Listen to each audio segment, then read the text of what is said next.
नमो अरिहन्ताणं नमो सिद्धाणं नमो आयरीयाणं नमो वज्रायाणं नमो लोई सव्साहुडं मंगलम भगवान वीरो मंगलम गौतमो गणी मंगलम कुंद कुंदात्यो जैन धर्मोस्तु मंगलम सर्वमंगल मांगल्यम सर्वकल्याणकारिकं प्रधानं सर्वधर्माणां जैनं जयतु शासनम् अज्ञानतिमिरान्धानां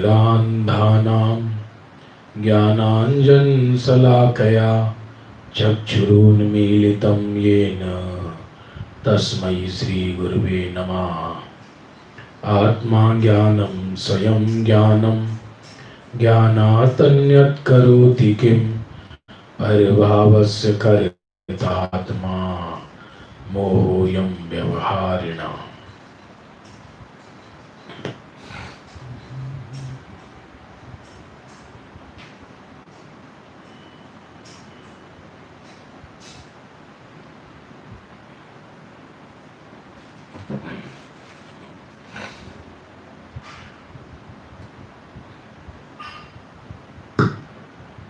बंधुओं, 10 लक्षण पर्व हमने मनाया और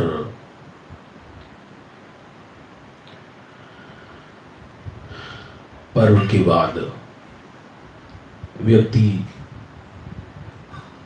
देह से थका थका लगता है, क्योंकि पर सन्मुखता में सुख है ही नहीं।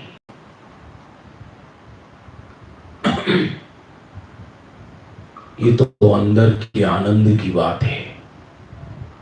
जिसे अंदर सुख नजर नहीं आया, जिसने अंतरोन्मुखी सुख का प्रयोग नहीं किया,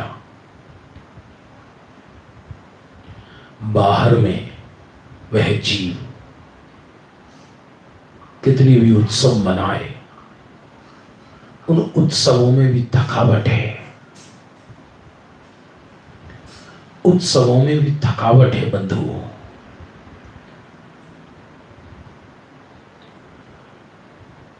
क्योंकि जो मेरा स्वभाव नहीं, उसमें सुख कहां से होगा।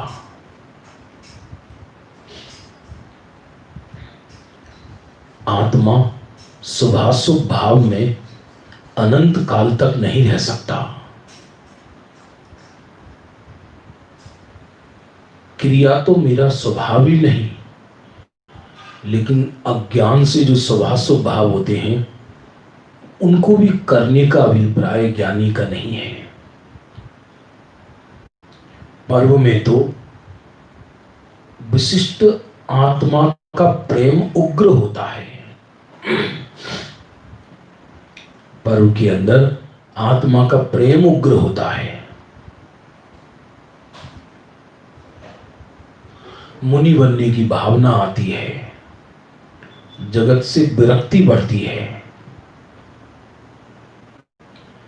और जो भी हो, जिसकी जैसी योग्यता है उसी के अनुरूप कार्य होता है। पर्व से एक दिन पूर्व 415 नंबर तक का बोल हो गया था।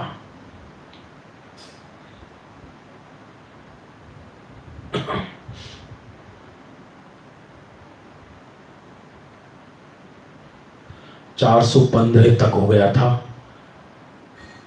अब तो प्रयोग करने का रहता है। शिष्य ने कहा, अब तो हमको प्रयोग करना है। वो कहते फिर भी वही बात आ जाती है, प्रयोग में ही मैं नहीं हूं तो करना क्या। प्रयोग तो पर्याय में हो जाता है। अपने प्रेम का नाम प्रयोग है। कृत्रिम रूप से कोई अनुभूति का प्रयोग करना चाहे वो संभव नहीं है। धरती पर कुछ कृत्रिम है भी नहीं। धरती पर कुछ कृत्रिम है कहां। सब कुछ अकृत्रिम ही तो है। क्या कृत्रिम रूप से हवा बहती है, या कृत्रिम रूप से नदी बहती है, या कृत्रिम रूप से सूरज निकलता है? यथार्थ तो यह है, ऐसे ही जो स्वरूप का प्रेम जागा तो प्रयोग सहज चलता है। सोच सोच के प्रयोग करना पड़े वो संभव नहीं है। कन्या का लगन तय हो गया तो प्रेम बिना कहे उत्पन्न होता है।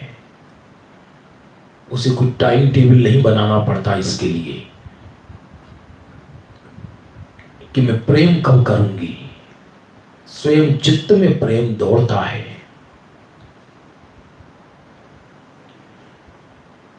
अब आप 416 नंबर के बोल अमृतमयी बोल है। ऐसे गजब का है कि एक उपयोग अंदर थम जाए। असल में 415 बोल तक हो गए थे, अब 416वां नंबर का बोल चलेगा। असल में बलवान वस्तु का बल आना चाहिए।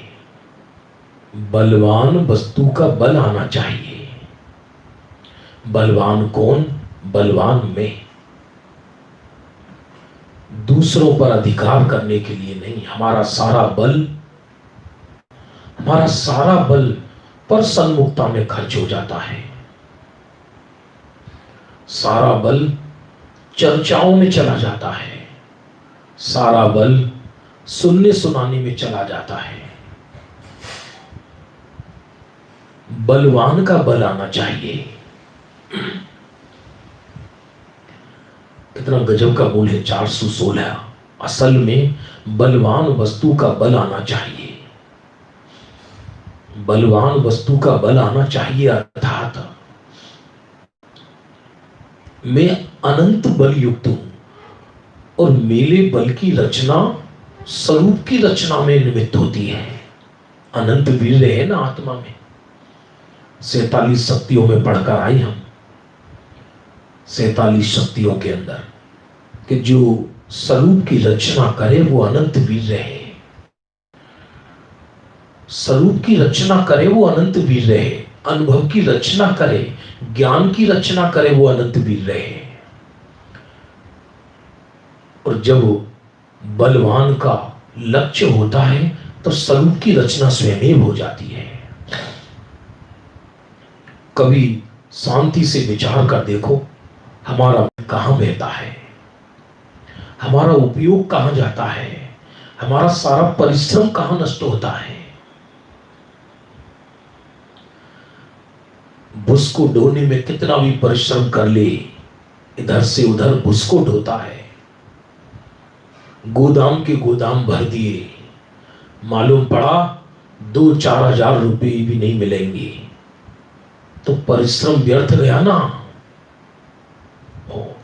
आग लग गया तो वो भी गया, लेकिन रत्न जरा सा जेल में पड़ा है।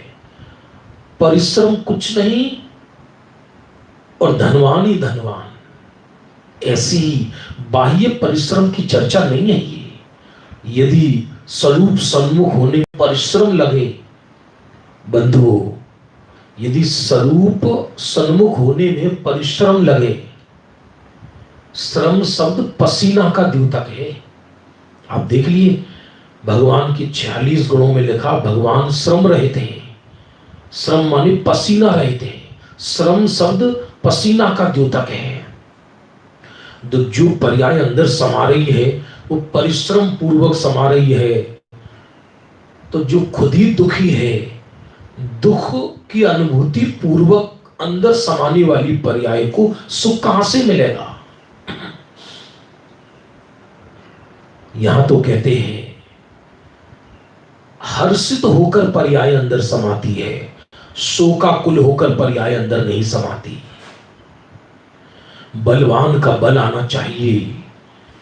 लोक में ये नियम है, निर्बल यदि बलवान के आश्रय से रहने लगे, भक्तांबर में आया है स्पष्ट रूप से। प्रभु मैंने एक आपका आश्रय ले लिया है, इसलिए मेरे अंदर बल पैदा हो गया है, मैंने आपका आश्रय ले लिया है। तो बलवान का आश्रय, आश्रय भी क्या, कोई मैं बलवान स्वरूप हूं इस तरह से आश्रय लिया जाता है। मुझे बलवान का आश्रय करना है, ये तो भेद हो गया।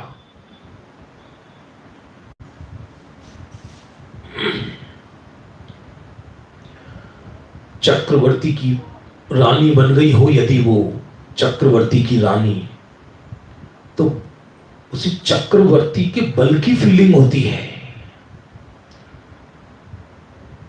दूसरों से ये नहीं कहेगी कि हम पति से तुम्हें कहकर देख लेंगे, वो खुद ही ऐसे बोलेगी।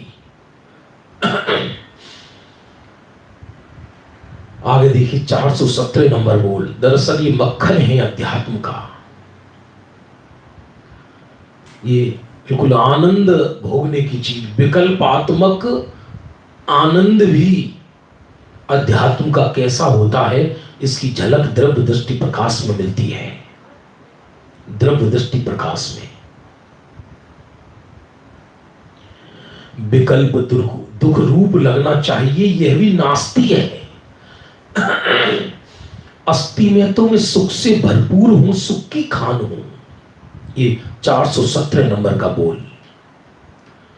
जब सुख की दृष्टि हुई तो व्यवहार से यह कहने में आया कि ज्ञानी को विकल्प दुख रूप लगे, एकांत रूप से विकल्प दुख रूप लगे और दृष्टि सुख स्वरूप की नहीं हुई तो वाणी में दुख रूप लगे हैं।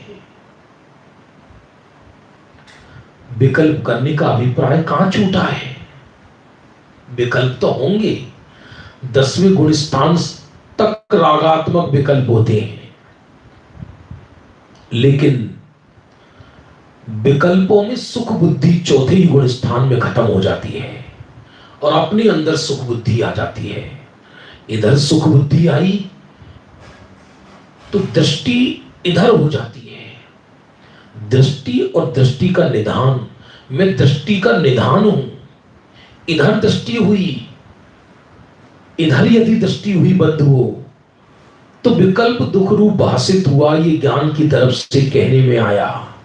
अकेला वाणी में बोला करे कि विकल्प दुख रूप है, विकल्प दुख रूप है। विकल्पों का सेवन भी करे, विकल्प करने का अभिप्राय भी रहे, विकल्पों की भट्टी में भी जले और विकल्प से भिन्न शुद्धात्मा की दृष्टि ना हो, वो तो सीखी हुई भाषा है, प्रयोग नहीं है। विकल्प दुख रूप लगना यह भी नास्ती है। अस्थि में तो मैं सुख से भरपूर हूं, सुख की खान हूं। जिसने शक्कर खाई है वही तो कह सकता है कि ये नमकीन है। जिसने कभी जीवन में शक्कर खाई नहीं है जन्म से लेके आज तक, वो ये कैसे कह सकता है कि ये नमकीन है? और यदि कहकर, सुनकर, पढ़कर कहता है तो वो यथार्थ नहीं है। बात भले ही सत्य हो, बात सत्य है पर उसकी प्रतीति सत्य नहीं है।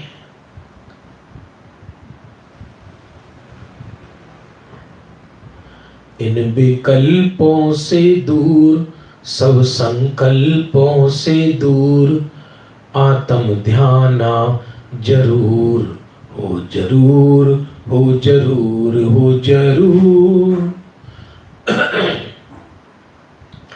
इन संकल्पों से दूर, सब विकल्पों से दूर, आत्म ध्याना जरूर हो, जरूर हो, जरूर हो, जरूर। इन संकल्पों से दूर, विकल्पों से दूर आत्मा को ध्याना, इस सदगुरु ने कहा। तो सदगुरु ने कहा तो हमें संकल्प विकल्प दुख रूप लगे, ये कब कहने में आए? जब संकल्प विकल्प से रहित शुद्धात्मा की दृष्टि हो गई हो, तब उसका अनुभव हो गया हो। तब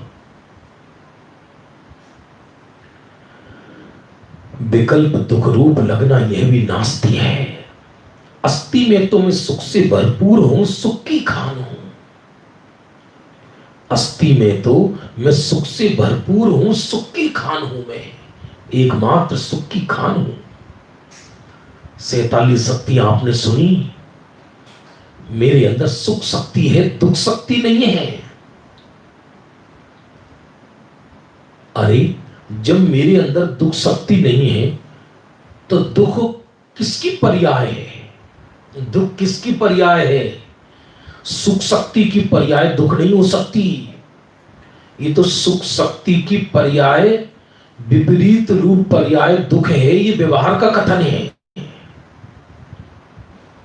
संयोगी भाव पर लक्ष्य से आते हैं। गर्म पानी जो होता है वो पानी के स्वभाव से नहीं आता। जब वो अग्नि का संसर्ग करता है तो पानी गर्म हो जाता है, उस समय भी स्वभाव तो शीतल ही है। तो जिस समय पर्याय में दुख का वेदन हुआ, दुख हुआ, वह दुख अंदर से नहीं आया। दुख ना अंदर से आया, ना दुख बाहर से आया। दुख क्षणिक अज्ञानता की फीलिंग है। यदि दुख बाहर से आया होता तो जड़ पदार्थों में दुख होना चाहिए था। जड़ के लक्ष्य से दुख आता है ना। और यदि दुख अंदर से आता है तो सिद्धों को भी दुखी होना चाहिए था। मैं तो सुख शक्ति से बना हूं। दुख सुख शक्ति का कार्य नहीं है।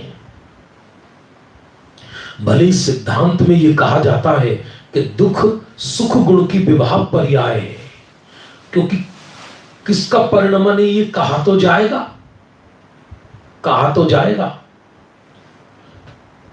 किसी शीलवान पिता का लड़का कुशीलवान हो गया हो तो वो कुशील के संस्कार कोई पिता से नहीं सीखे उसने, वो उसकी खुद की उपज है। पर का संसर्ग किया उसने कुशीलवानों का। उसी तरह दुख रूप जो एहसास है वो सुख गुण का कार्य नहीं है, वो सुख में से नहीं आया। संयोगी भाव संयोग के लक्ष्य से आते हैं, संयोग में से नहीं। यदि संयोग में से संयोगी भाव आने लगे तो चेतन के विभाव परिणाम का कर्ता परद्रव्य बन जाए, वो भी नहीं है। वो क्षणिक मिथ्या एहसास है, क्षणिक मिथ्या एहसास एक समय का। विकल्प न अंदर है न बाहर है। विकल्प अंदर कहां है? अच्छा बताना जरा। आत्मा तो अपार समुद्र की भांति फैला पड़ा है, अमर्यादित स्वभाव को लिए हुए। एक शक्ति पढ़कर आई थे ना अपन, असंकुचित विकासत्व शक्ति। आत्मा में बिना संकोच के स्वभाव का विस्तार है।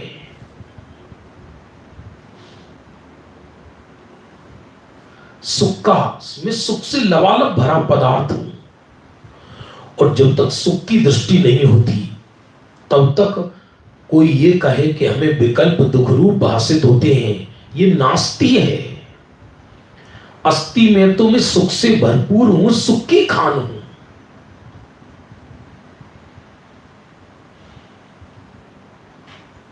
ये तो नास्ती से कहा। और कब कहा?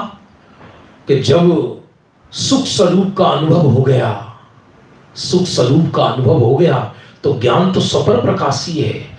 जब ज्ञान स्वपर प्रकाशी है,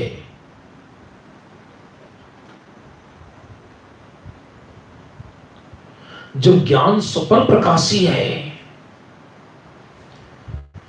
तो बंधु वो विकल्पों को जान लेता है कि विकल्प दुख रूप है। हमारे इंदौर वाले भाई कह रहे हैं ये सब प्रवचन प्ले लिस्ट पे होना चाहिए, ऑलरेडी है। आप चैनल पे जाकर द्रव्य दृष्टि प्रकाश प्ले लिस्ट पर द्रव्य दृष्टि प्रकाश लिखेंगे तो टोटल प्रवचन है, उसमें करीब 90 प्रवचन है द्रव्य दृष्टि प्रकाश की। 80-84 प्रवचन भी क्या भैया, ये स्वाध्याय है। मुझे तो संकोच होता है प्रवचन वगैरह कहने में। कहो तो दिक्कत नहीं है, लेकिन ये तो गुरुओं का प्रसाद है, गुरुओं का प्रसाद है। मेरा क्या है इसमें? गुरुओं का है। गुरुओं से पूछा आपका क्या है प्रभु? कि भगवंतों का है, हमारा क्या है? सो इंद्रों की हाजिरी में तीर्थंकर देव एम फरमाई छे, हूं परमात्मा छू एम नक्की कर, हूं परमात्मा छू एम निर्णय कर, हूं परमात्मा छू एम अनुभव कर। ऐसी दृष्टि हो तो आनंद आ जाए, मजा आ जाए। विकल्प दुख रूप लगना यह भी नास्ती है। अस्ति में तो मैं सुख से भरपूर हूं, सुख की खान हूं। और 418 नंबर बोल में क्या कहते हैं बंधुओं? सुनो सुनो सुनो। चर्चा सुनने वालों के प्रति कहते हैं, जो चर्चा को सुन रहे हैं उनके प्रति क्या कहते हैं? सभी की लगनी तो अच्छी है, लेकिन यथार्थ लगनी लगे तो हर समय यही चलती रहे। जो भी समझ लो यथार्थ मार्ग में, जिन्हें अपना शुद्धात्मा पसंद आ गया, आत्मा पसंद आ गया, जिनको बंधु, जिनको ये ख्याल आ गया हूं शुद्धात्मा हूं, ये ख्याल आ गया जिनको, तो उनके प्रति कह रहे हैं कि सभी को लगनी तो अच्छी है, लेकिन यथार्थ लगनी हो तो हर समय यही चलता रहे। अकेला पर्व में चलता रहे ऐसा नहीं है। क्या हम भोजन पर्व में ही करते हैं, अन्य दिनों में नहीं करते? क्या श्वास पर्वों में ही लेते हैं? बल्कि नेचुरल परिणति वो है व्यक्ति की जो प्रतिदिन हो। जो कभी कभी हो वो नेचुरल परिणति नहीं हो सकती।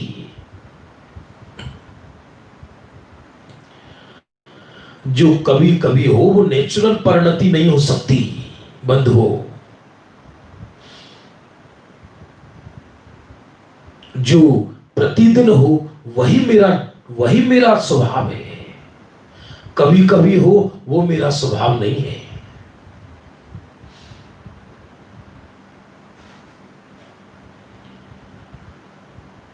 हर समय यही चलता रहे, अपनी अधिकता भाषित हो, हर समय अपनी अधिकता भाषित हो।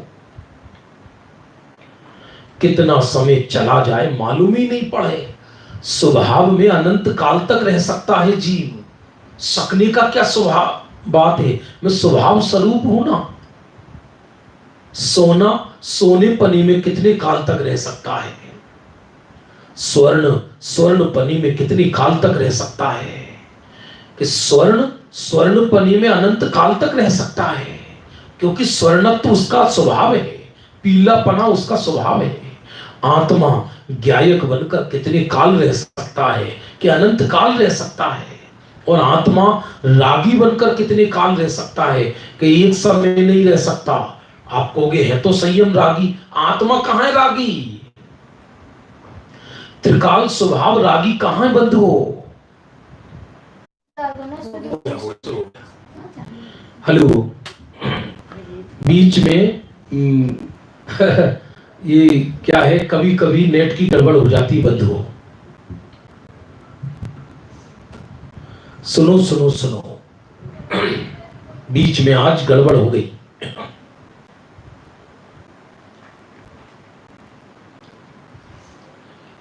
एक दूसरी वाईफाई से जोड़ा था, वो वाईफाई अचानक गायब हो गई, और दूसरी वाईफाई से जोड़ा है। सब पराधीनता है देखा जाए तो। ये काल भी याद आएगा, भविष्य में ये काल भी याद आएगा।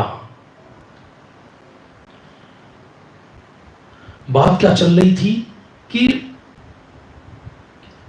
हर समय यही चलता रहना चाहिए। कितना समय चला जाए मालूम ही ना पड़े। रुचि का स्वरूप ही ऐसा है कि जहां लगे वह काल दिखे ही नहीं।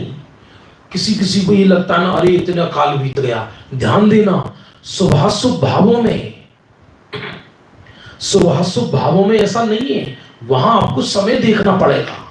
पूजन कर रहे हैं तो आपको समय देखना पड़ेगा कि कितना समय लग गया। क्रिया कर रहे हैं, शुभाशुभ भावों में थकावट है, क्रिया में थकावट है, पर सन्मुखता में थकावट है, पर के चिंतन में थकावट है, पर के मंथन में थकावट है, लेकिन अंदर थकावट नहीं, विश्राम है, विश्राम है, आनंद है।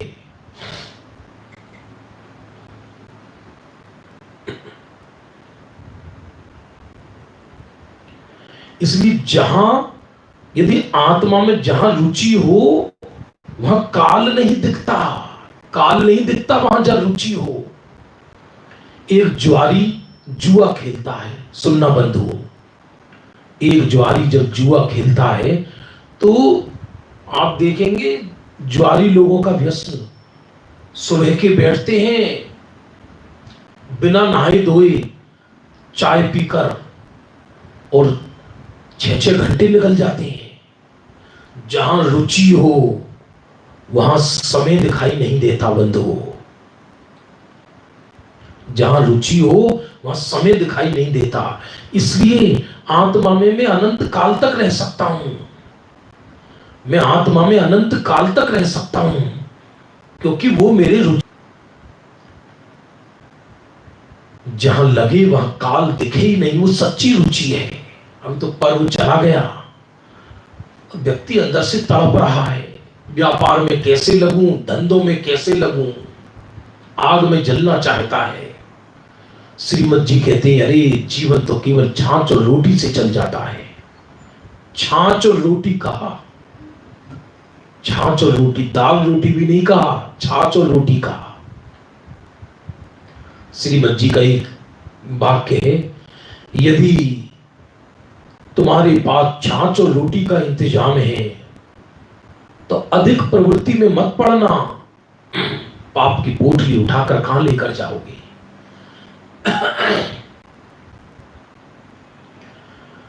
अब 419 नंबर का बोल, परिणति को अंदर कैसे अंतर्मुख करना। किसी ने प्रश्न पूछा, परिणति को अंदर कैसे अंतर्मुख करना, अपने अंदर परिणति को कैसे करना।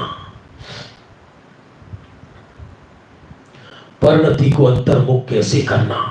उत्तर, परिणति को वालना या नहीं वालना वह मैं नहीं, ऐसी दृष्टि होती ही परिणति झुक जाती है। लो गजब की बात है, ये सब प्रयोग के विषय हैं। किसी ने प्रश्न पूछा, परिणति को अंतर्मुख कैसे करना। बंधु, परिणति को अंतर्मुख कैसे करना।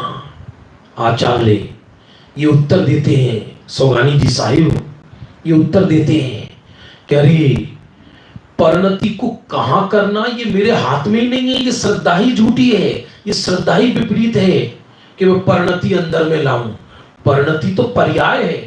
परिणति को जब परद्रव्य के कोटे में डाल दिया, वो मेरी परिणति को, मैं परिणति मात्र से भिन्न शुद्धात्मा हूं, तो परिणति कहां जाए, परिणति यहां जाए यहां ना जाए, ये भावनात्मक तो बात सही है, पर ज्ञानी की श्रद्धा तो ये है कि मैं अपरिणामी चैतन्य तत्व हूं। और जब यह निर्णय हुआ कि मैं अपरिणामी चैतन्य तत्व हूं, तो नियम से परिणति अंतर्मुख हो जाती है।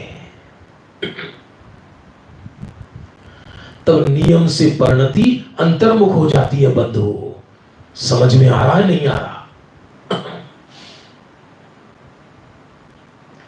चिद्रूप हमारा इसका इशारा, प्रभाव के प्रसंग में नहीं मेरा गुजारा, चिद्रूप हमारा। बंधु, लाचारी पूर्वक अंदर नहीं जाना। हम कैसा सोचते हैं, भैया जगत में सुख नहीं है, चलो अंदर चलो, ये तो लाचारी कहलाई। जगत तो पुद्गल है। सच बात ये अपने अंदर सर्वस्व नजर आया तो व्यवहार से ये कहा गया कि जगत में सुख नहीं है। जो अज्ञानी कहता है ना जगत में सुख नहीं है, ये अपने असाता कर्म के उदय को देखकर कहता है। जगत तो पौद्गलिक रचना है और संसार जीव का विरुद्ध परिणाम है। जो दिखाई दे रहा है ये संसार नहीं है। गंभीरता से विराट विचार करना, कहीं धर्म के नाम पर हम जगत के द्वेषी तो नहीं हो गए। ये बहुत मनोवैज्ञानिक विषय है।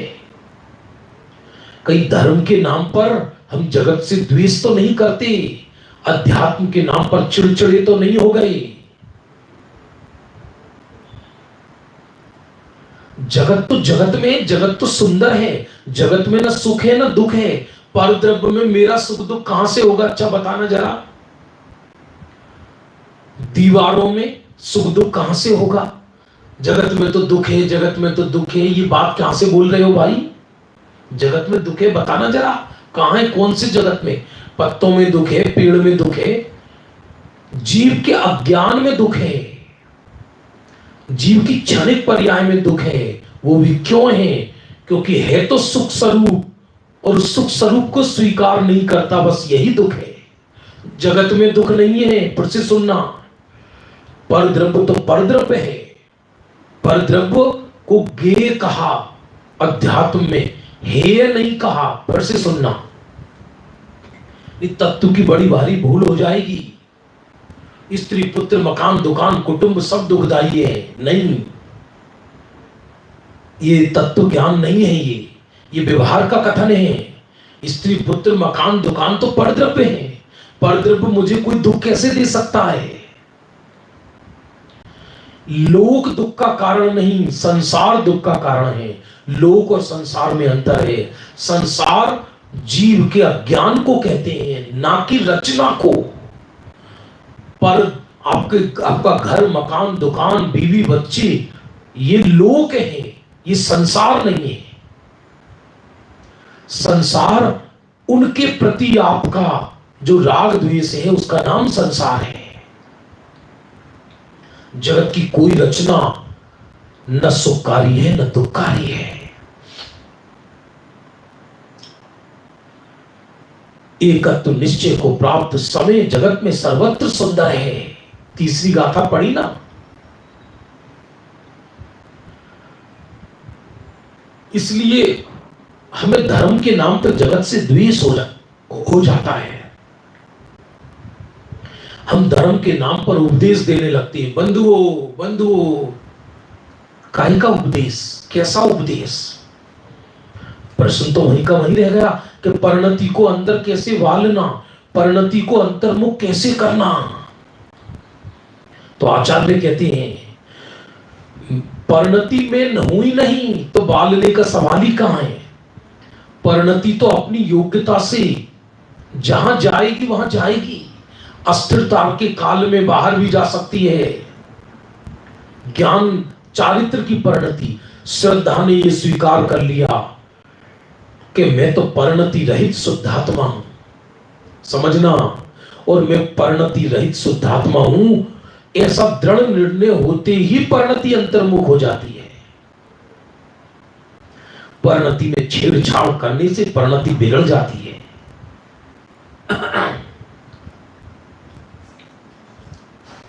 इसका टेस्ट लग जाए ना एक बार द्रव्य दृष्टि प्रकाश का, तो भैया ऐसा आनंद आए, गजब का आनंद, गजब का आनंद आएगा। परिणति को बालना नहीं है, नहीं बालना माने परिणति को अंदर करना नहीं है ना कराना है। परिणति में हुई नहीं, ऐसी दृष्टि होती ही परिणति अंदर झुक जाती है।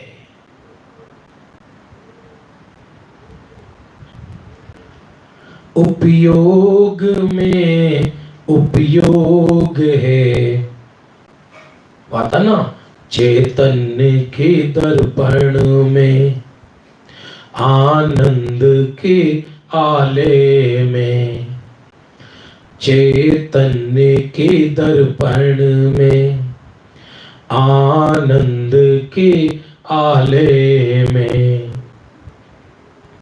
बस ज्ञान ही बस ज्ञान है, कोई कैसे समझाए, कोई कैसे समझाए। उपयोग में उपयोग है, क्रोधाधिक के दरमियान। ज्ञान में ज्ञान है, क्रोधादि के समय भी। अशुद्ध परिणति के समय शुद्ध परिणति मौजूद है, ज्ञान मात्र। अशुद्धि के समय भी मैं त्रिकाल परमात्मा शुद्ध विराजमान हूं।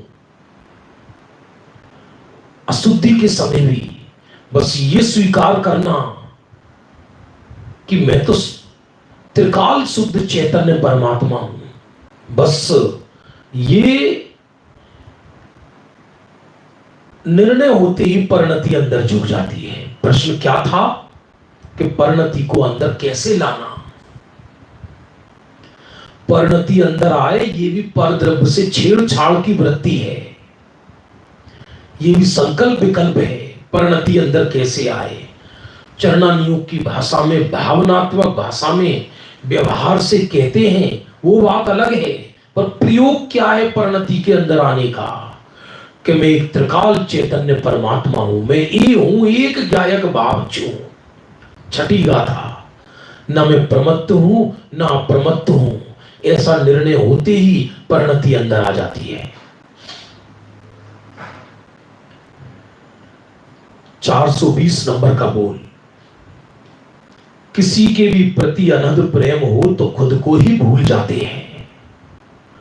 लोक में कहा जाता है ना, हमारा तुम्हारे प्रति बहुत प्रेम है, हमारा तुम्हारे प्रति बहुत प्रेम है।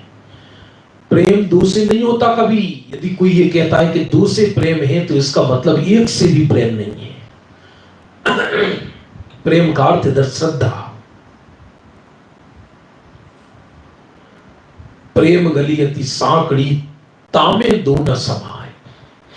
जैसे दो तीर्थंकर एक साथ नहीं होते, आमने सामने दो तीर्थंकरों का समवसन नहीं लगता, वरना पुण्य बट जाए, पुण्य खंडित हो जाए।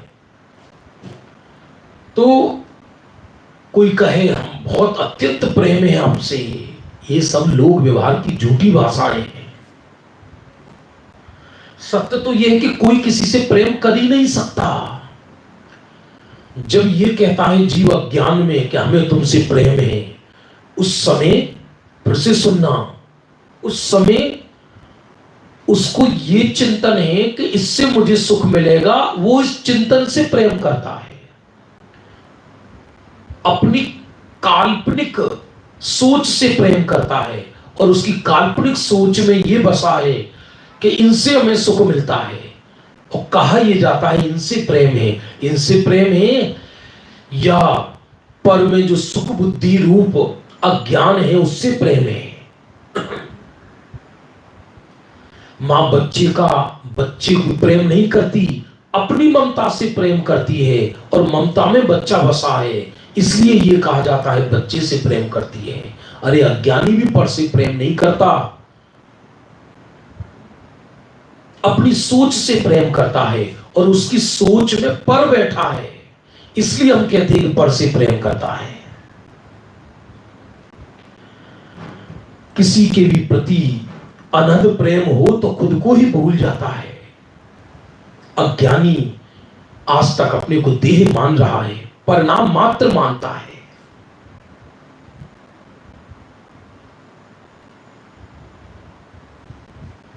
एक बार बस अपनी महिमा आ जाए, अब वो उसका कोई टाइम नहीं है, सहज है, अभी हो जाए काम, किस कार्य की सिद्धि होना हो तो।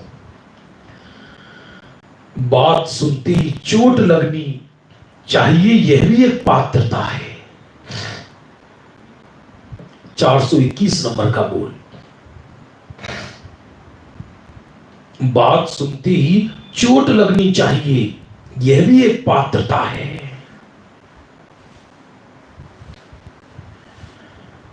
क्योंकि कौन सी बात सुनती ही चोट लगनी चाहिए कि हूं शुद्धात्मा हूं, मैं शुद्धात्मा हूं, मैं देह नहीं हूं, मैं संसार नहीं हूं, ये सुनते ही चोट लगनी चाहिए। तो पात्र चोट माने एकदम जागृत होना चाहिए, अरे मैं शुद्धात्मा हूं, मैं दुखरूप नहीं हूं, मैं शुद्धात्मा हूं।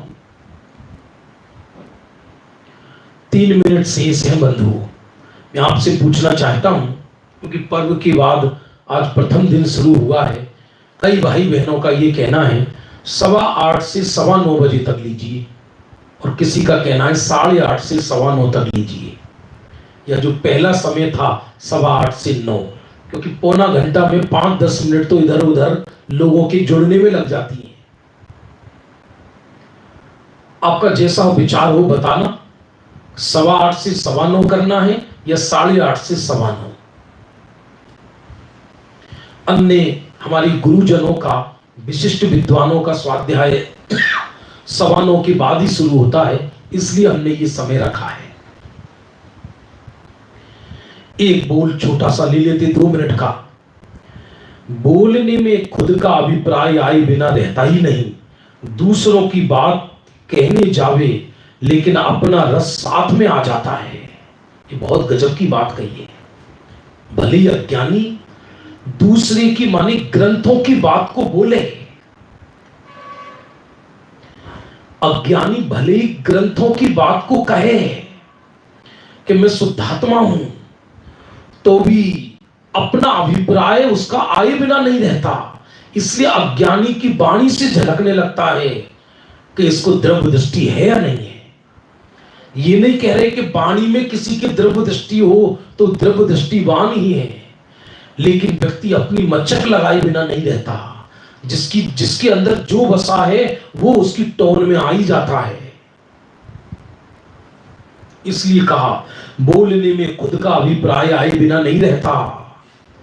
जिसको जिसकी अधिकता है वाणी में वो ही चीज आती है। दूसरे की बात कहने जावे लेकिन अपना रस साथ में आ जाता है। दूसरे की आचार्यों की बात कहते हैं, गुरुदेव की बात कहते हैं, और गुरुदेव की बात को, आचार्य की बात को अपने अभिप्राय में लपेट कर देवे, तो वो उनका वचन कहां कहलाया। इसलिए बंधु अभी समय हो गया, बीच में हल्का डिस्टरबेंस हुआ था नेट का। ये हमारा रात्रिकालीन स्वाध्याय चलेगा 7:15 से 8 बजे तक। जैन दर्शन गणित की चर्चा नहीं है, उसमें चारों अनुयोगों की अत्यंत वैराग्यमयी तत्व चर्चा है। जैन दर्शन गणित में वो विषय पूरा नहीं हुआ है अभी। और सुबह मॉर्निंग में 8:30 से 9:15 बजे तक ये द्रव्य दृष्टि प्रकाश 45 मिनट, न 1 मिनट इधर न 1 मिनट उधर, आप समय से जुड़े। निज निधि निज में बताई ये अनंत उपकार है, उसके लिए जिन वाणी माँ को वंदना सतवार है।